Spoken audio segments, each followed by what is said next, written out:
Bonjour, bonjour. Aujourd'hui, on se retrouve dans un nouvel épisode de Mon Jardin Nature qui sera consacré à tous les animaux qu'on peut trouver dans les zones humides.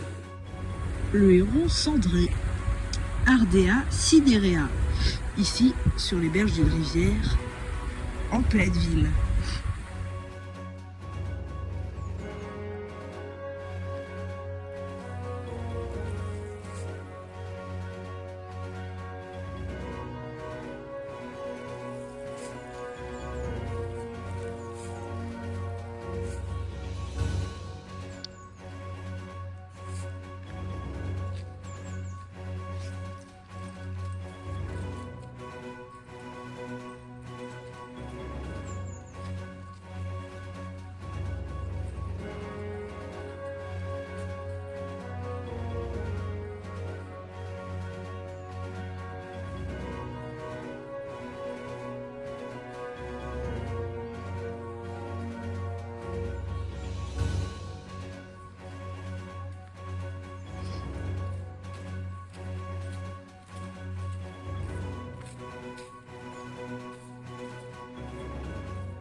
Le héron cendré se nourrit principalement d'amphibiens, de petits poissons, de petits mammifères, d'insectes aquatiques. Et il lui arrive quelquefois aussi de petits oiseaux comme des caletons.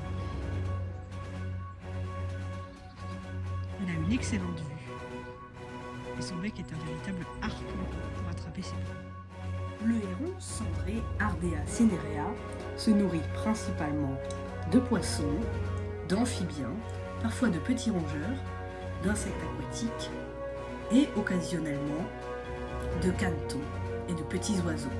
C'est un redoutable prédateur avec une excellente vue et son bec est un véritable harpon. Parmi les animaux qu'on peut trouver près des étangs, en voici un qui n'est pas originaire de notre pays, le gros ragondin, de son nom latin Myocastor. On va s'approcher. Voilà, il est à l'eau et il nage. Il est originaire d'Amérique du Nord, le ragondin. Il a été introduit pour sa fourrure. Mais aujourd'hui, il est classé comme espèce susceptible d'occasionner des dégâts, puisqu'il fait d'assez gros dégâts sur les berges des cours d'eau.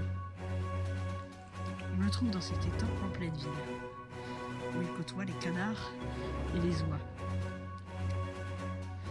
Vous voyez l'îlot sur l'étang, là, c'est ici qu'ils ont bâti leur nid.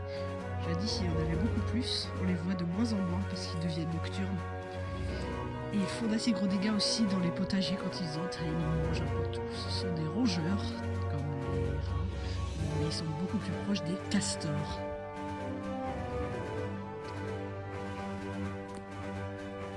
On voit ici également des canards. Voici une image de ragondin qu'on voit d'un peu plus près. Le ragondin est une espèce exotique, envahissante, qui vient d'Amérique du Sud et qui se nourrit principalement de végétaux.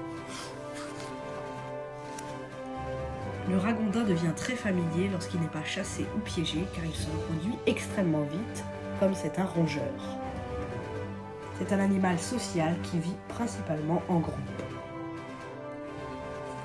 Les animaux que vous voyez ici sont des oies dorées, une espèce assez rare que je retrouve ici dans un étang, mais je suis en pleine ville. Je vais essayer de m'approcher de ces animaux.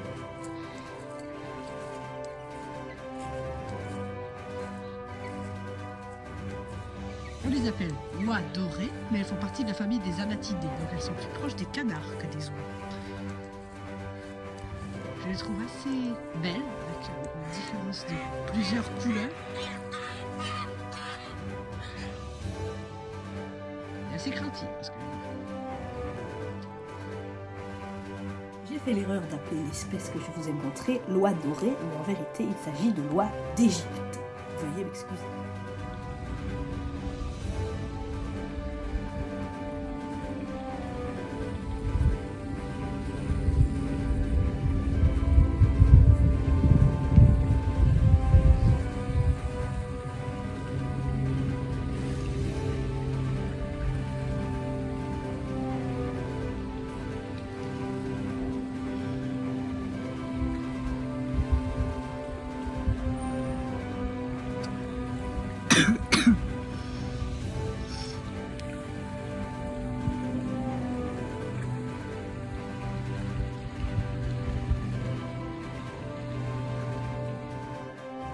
Les deux espèces que vous avez pu observer à l'instant étaient un canard de Barbarie, qui est en fait un canard domestique, et les canards sauvages, aussi appelés canards colverts, qui sont les plus communs dans nos régions.